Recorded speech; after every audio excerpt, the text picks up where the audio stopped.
Topic po natin ngayon, mga 14 na bagay na bawal gawin kung meron kayo may nervyos, may anxiety. Alam ko marami sa atin may nervyos, lagi kinakabahan. Baka hindi natin alam na gagawa natin tong 14 na bagay. Reminder lang, okay? At meron din tayong tips para mabawasan ang anxiety at stress. Number 1, iwas sa sobrang kape. Okay, may nervous ka na, nagkakape ka pa. Alam naman natin, ang kape, kahit yung mga matatapang na, yung may soft drinks din na mataas yung caffeine. Meron ding tsaa na mataas yung caffeine. Lalo na yung mga brewed coffee, stimulant yan. So pag nervous ka na, lalala yung sintomas. Bibilis yung heart rate, papawisan ka, feeling mo kinakabahan ka. So excessive caffeine, iwas na. Number 2, pag-inom ng alak. Okay? Alak, kahit yung mga droga, bawal. Kasi yung alak, depressant yan eh. Pag uminom ka ng alak, marerelax ka lang sandali. Okay? Baka marelax ka habang umiinom ka. Pero pag natapos na yung bisa ng alak, next day, mas lalo kang kakabahan. May rebound yun eh. Lalo kang magkakaroon ng anxiety, lalo magkakaroon ng depression kung laging umiinom ng alak. Number 3, pag may anxiety, bawal hindi kumain. Bawal malipasan ng pagkain. 'Di ba? Pag nalipasan kayo ng lunch o dinner, 'di ba, biglang kukuluan tiyan mo. Ang mangyayari, mag-hypoglycemia ka, 'di ba? Papawisan ka, kakabahan ka, kakabugan dibdib, pero gutom ka lang pala. Pwede 'yon. Kaya dapat kakain ng mas madalas, 4 to 5 times a day ang kain mo, pero konti-konti. Oras na lipasan ka ng pagkain, magloloko yung blood sugar, mag-hypoglycemia, matitrigger ang nervyos mo. Diba? Kaya ako, lagi ako kumakain regular. Lagi ako may saging no? Kahit saan ako may saging. Sabihin niya ito, lahat, lagi ako may saging anywhere. Baon. Kanina nakaisa ako. Madaling araw, pag kailangan ko, nagutom ako, isa pa rin. Number 4, bawal sa may nervyos, spicy foods. So sabihin mo, anong bawal sa spicy, matatapang? Ang problema sa spicy, pwede mag-cause ng acidic. Pwede kang mag-heartburn, pwede kang mag-indigestion, sasakit sikmura mo Yung masyadong maraming chips, masyadong maraming mga spices. Pag sumakit ang tiyan mo, sasabay na magloloko yung puso. Diba? Oras na mag-GERD ka, mag-gastric reflux, magsumakit ang tiyan, na impatyo ka, pati puso mo, bibilis ang tibok. Isip mo, may anxiety ka, lalo ka kakabahan. Isipin mo, heart attack na to heartburn pala. So, iwas spicy foods. Number 5, iwas din sa maraming mga junk foods. Yung mga maraming food coloring. Minsan yung food coloring, di masama. Minsan may mga luto, maraming betchin. Ang betchin, MSG. Ang isang common side effect ng MSG, nag-headache yung tao, at yung iba nagpa-palpitation. So may tao nag-allergy din yan. So yung maraming hinahalong additives, minsan hindi rin maganda. Baka sumakit yan natin. Number 6, bawal sa may anxiety ito, negative self-talk. Yung sarili mo, dinadown mo ang sarili mo, madalas ganun Parang kung may problema, sasabihin mo, malas ako, malungkot ako. Dapat i-reframe mo ang sarili mo. Paano nire-reframe? Siyempre, pag kukumpara mo yung sarili mo sa mga mayayaman, sa mga successful, maiinggit ka. Diba? Pero pag kinumpara mo yung sarili mo sa mga pulubi, sa mga mahihirap, sa mga walang pera, diba? Sa mga may malalalang sakit, mas okay pakiramdam mo. So, dapat wise tayo kung saan tayo nagko-compare. Mahirap yung laging naiinggit Kasi laging magne-negative yan. Minsan kailangan mo ng therapist o counselor. So, negative self-talk, hindi maganda yan. Lalo ka na-nervousin. Number 7, overthinking. Diba? Or rumination. Ibig sabihin, isip ka ng isip doon sa problema mo. Diba? Yung mga may anxiety kasi feeling ko parang sirang plaka, ulit ng ulit. Parang meron kang video sa utak mo, ulit ng ulit. Yung mga malas, negatibo sa buhay mo, replay ng replay, palabas ng palabas. So, Meron kang kaaway, pinahiya ka niya. So, pinahiya ka na niya isang beses. Iniisip mo 10 beses, 10 times mo inuulit-ulit sa utak mo. So, 10 times ka nasasaktan. Kasi nga, overthinking and rumination, parang self-pity to Parang gusto mo laging kawawa ka, ganon-ganon. Lalong hindi maganda. Number 8, bawal sa may nervyos, isolation. Diba? Alam ko maraming may anxiety, mga introvert Okay naman sana introvert. Kaya lang merong tao, sobrang introvert, sobrang mag-isa, na-isolate yung sarili nila. So, wala nang kaibigan, di na kumakausap sa pamilya, kulang na ang friends. Lalo mo nakukulong ang sarili mo, lalong lumalala ang anxiety mo. Diba? Kaya dapat lumabas-labas. Number 9, bawal sa may anxiety, kulang sa tulog. Diba? Pag puyat kayo, kulang ka sa tulog, nako, next day, manginginig ka, bibilis ang heart rate mo, kakabhan ka, parang lutang ka buong araw. So, poor sleep habits, kailangan kompleto ang tulog mo. Kung di ka makatulog, sabi ko nga, at least humiga ka na lang, rested ka. Diba? Kung di, yung utak mo, isip na isip. Number 10, ito, marami nagkakamali sa inyo, pustahan tayo. Number 10, bawal sa may anxiety ang perfectionist.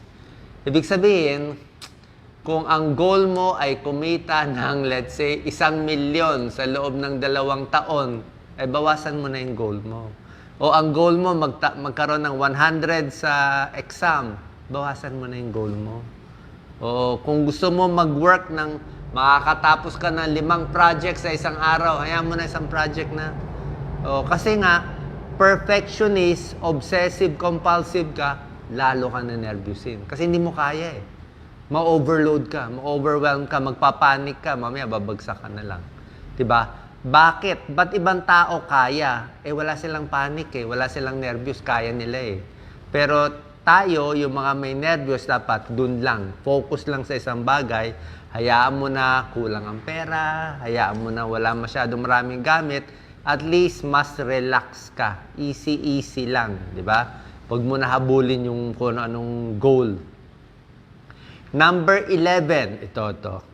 Number 11, sa mga taong may anxiety, madalas ginagawa nila avoidance. Todo iwas. Palagay natin, takot ka magsalita sa school, absent ka na lang sa school. Takot ka sa recitation, o magda-drop out na lang. Takot sa trabaho, magkukwit na lang sa trabaho. Avoidance yun iwas. Actually, yung iwas, oo, kakalma ka sandali. Pero in the end, malulungkot ka kasi parang tinakbuhan mo yung problema Actually, ang panlaban mo sa anxiety, let's say, takot ka magsalita sa maraming tao, haharapin mo yung takot mo pero pakonti-konti. Slowly, gradual exposure doon sa stress. Hindi rin pwede zero stress na basta magkukulong na lang ako sa kwarto, hindi na lang ako kakausap sa tao, hindi pwede yun.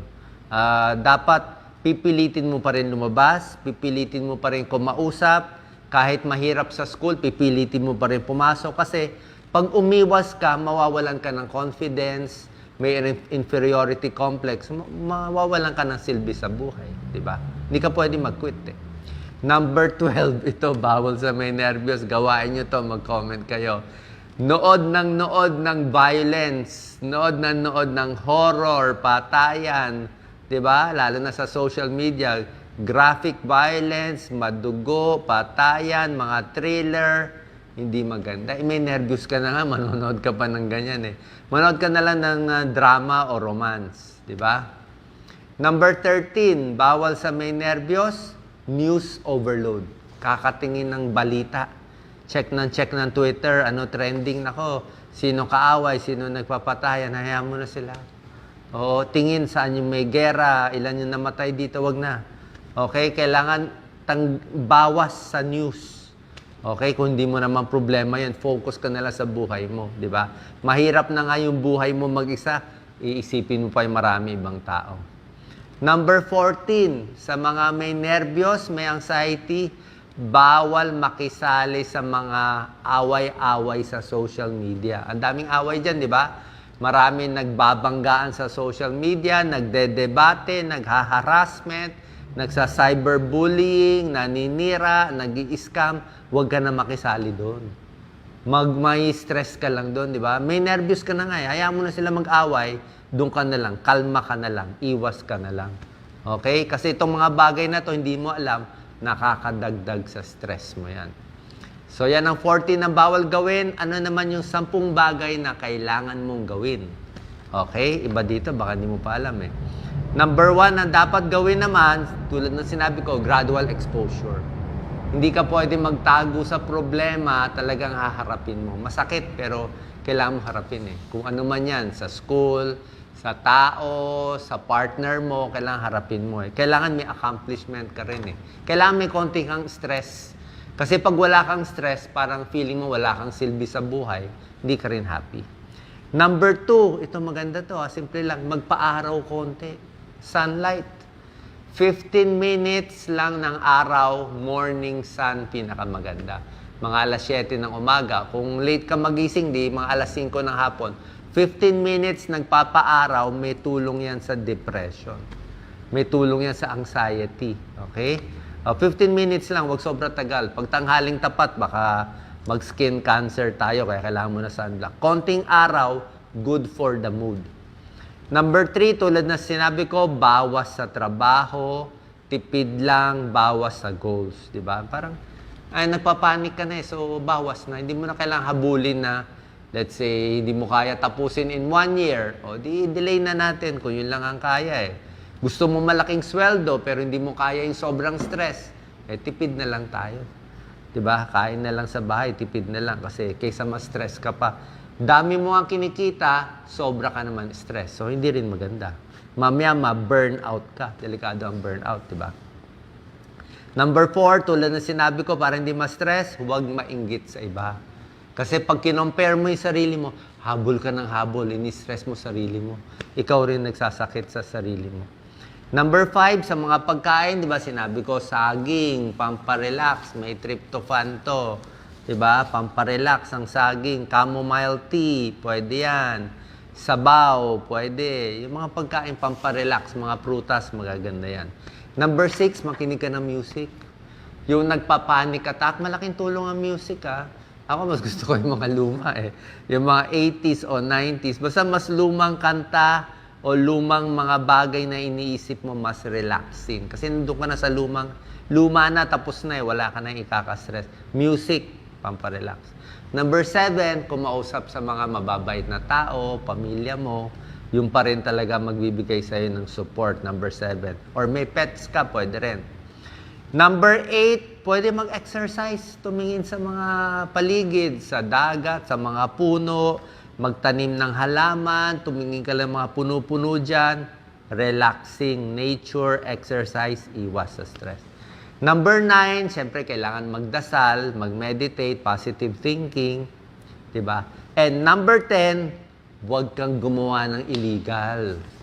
Huwag kang manloko ng tao kasi oras na meron ka inagrabyado, meron ka in-scam, ang daming scammer ngayon sa social media, oras na may niloko ka, one day, aandar yung konsyensya mo eh. May konsyensya pa rin naman kahit gano'ng kasama yung tao. So, pag umandar yung conscience mo, baka habulin ka ng mga niloko mo eh. One day, matatakot ka na ako, mahuli ako ng pulis. Mahuli ako ng mga niloko ko, ng mga in-scam ko. Lalo ka may stress. May nervous ka na nga, may anxiety ka na nga eh. Kaya nga, gumawa ka na lang ng puro maayos, maging mabait na lang, para pagkatulog mo, wala kang kinakatakot sa tao. Lagi kang inosente. Diba? Yun naman ang pinakamaganda. Kasi nga, may stress ka na eh.